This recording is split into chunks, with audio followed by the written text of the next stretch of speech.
এই মুহূর্তের সবচেয়ে বড় খবর আপনাদেরকে আমরা দুটি কথা বলতে চলেছি এডিসি ভিলেজ নির্বাচনে। কিন্তু তার আগে যদি দেখি, ত্রিপুরাতে সেই সুদীপ রায় বর্মন তিনি বিধানসভায় তোলপাড় করেছিলেন। কিসের তোলপাড়? বেকার যুবদের চাকুরি নেই, বেকার যুবদের কর্মসংস্থান নেই।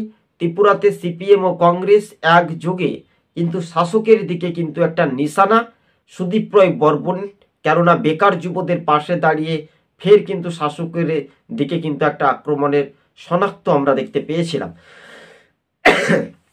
তবে রাজনৈতিক মহলে সেটাই নিয়ে আগামী দিন কতটা স্পষ্ট হবে সেটার উপরে কিন্তু নির্ভরশীল হতে পারে বলে এমনটাই খবরের ইঙ্গিত। কিন্তু দর্শক বন্ধুগণ, সুদীপ রায় বর্মনদের ভূমিকা আগামী দিন কি হতে পারে এডিসি ভিলেজ নির্বাচনের প্রাককালের মুহূর্তেই আমরা দেখেছিলাম গতকালকে বা বিগত দিন থেকে আমরা দেখে আসছি যে ত্রিপুরার রাজনৈতিক সমীকরণ, ত্রিপুরার রাজ্য রাজনীতির পরিস্থিতি, ত্রিপুরার স্পষ্ট বার্তা বা ইঙ্গিতপূর্ণ তাৎপর্যপূর্ণ সেটা কতটা স্পষ্ট হবে। আর সেই সুদীপ রায় বর্মনদের আগামী দিন কিন্তু সেই কংগ্রেস দলকে কতটা শক্তি মজবুত করবেন সুদীপ রায় বর্মন।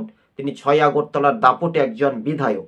তো কার্যত রাজনৈতিক মহলে সেটাই নিয়ে বারবার করে কিন্তু প্রশ্ন উঠছে। আর এই প্রশ্নের উত্তরে আগামী দিন কি হতে পারে দর্শক বন্ধুগণ, তো অবশ্যই আপনারা কমেন্ট বক্সে রীতিমতো আপনারা আমাদেরকে জানাতে পারেন।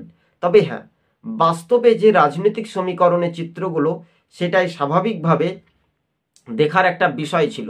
তো রাজনৈতিক মহলে সেটাই অনেকটাই জল্পনা তুঙ্গে সেই সুদীপ রায় বর্মন, কেননা বেকার যুবদের চাকরি নেই, কর্মসংস্থান নেই, সেটা কিন্তু বাংলার পর যদি আমরা দেখি উত্তর পূর্বে রাজ্যে ত্রিপুরায়।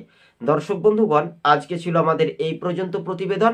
আপনি যদি সবুজ বঙ্গ নিউজ চ্যানেলের সঙ্গে নতুন দর্শক হয়ে থাকলে একটা লাইক, কমেন্ট এবং শেয়ার করতে ভুলবেন না। অবশ্যই আমাদের পাশে থাকবেন। ধন্যবাদ।